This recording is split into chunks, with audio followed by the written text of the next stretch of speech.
को जिला तक लेके आना है और लेके जाना है, तो ध्यान रखें।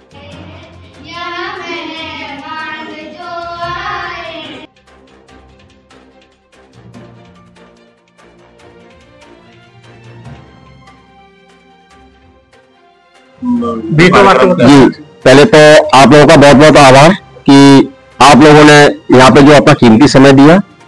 मैं बताना चाहूंगा कि राधा स्वामी देशभक्त संस्थान जो एक दृष्टिबाधित विद्यालय संचालित करता है, इसका 20वां स्थापना दिवस है और इस 20वें स्थापना दिवस के अवसर पे एक हमने काव्य समारोह का आयोजन किया है, जिसमें शहर के सुप्रसिद्ध कवि लोग यहाँ मौजूद हैं मंच पर, और ये 20वां स्थापना दिवस है।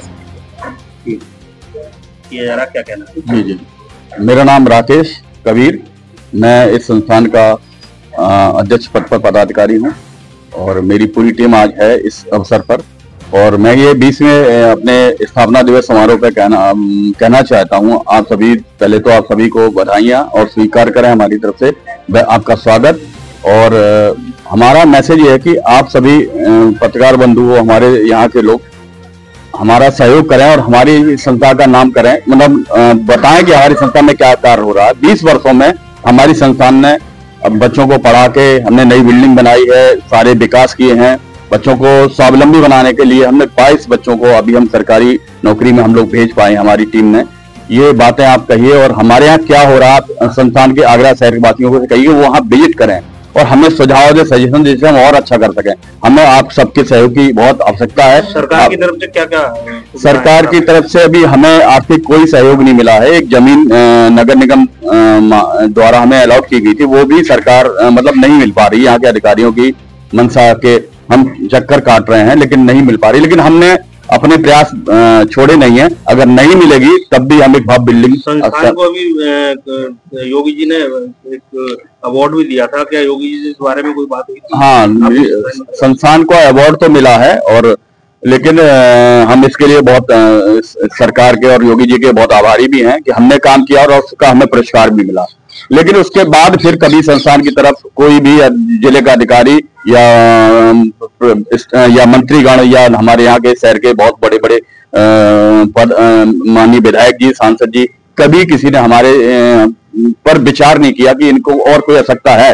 केवल पुरस्कार से काम नहीं चलता सर जी, क्योंकि हम शिक्षा पे कार्य कर रहे हैं और हमें शिक्षा के लिए आपसे जो सरकारी योजना है उसका हम फायदा उठाना चाह रहे हैं, वो आप हम तक कैसे पहुंचे, जबकि माननीय प्रधानमंत्री की मतलब हमारे विकलांग विभाग पर बहुत अच्छी नजर है, बहुत योजना है, लेकिन वो कार्यान्वित नहीं हो सकती है जब तक ये अधिकारी हमें सहयोग नहीं करेंगे। मैं Rajni Singh, locus for success पत्रिका की संपादिका हूँ और मैं इस दृष्टिबाधित विद्यालय को 20वीं वार्षिक उत्सव पे बहुत बहुत हार्दिक बधाई देती हूँ।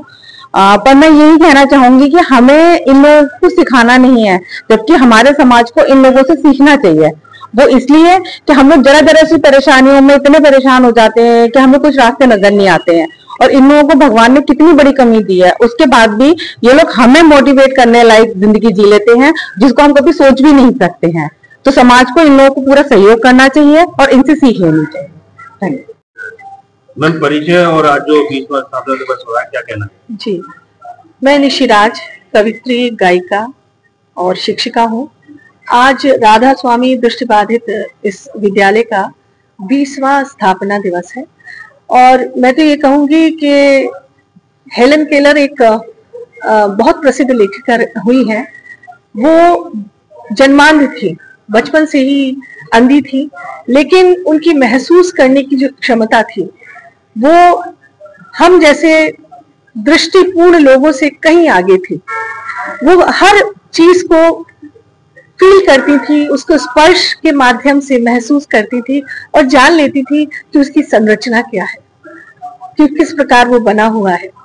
तो मैं तो ये कहूंगी कि इन लोगों से ना प्रेरणा लेनी चाहिए कि ये हर चीज को महसूस करते हैं। और जहां तक मैं मानती हूँ कि ईश्वर अगर कोई हमारी एक भी शक्ति छीनता है तो हमें और द्विगुणित शक्तियों से नवाजता है। तो ये ईश्वर की देन है, ईश्वर का वरदान है। इन लोगों को बड़े सहेज कर हमें रखना चाहिए और इन लोगों के अंदर जो भी टैलेंट है, जो भी योग्यता है, उसको एनहेंस करना चाहिए और उसको बढ़ावा देना चाहिए।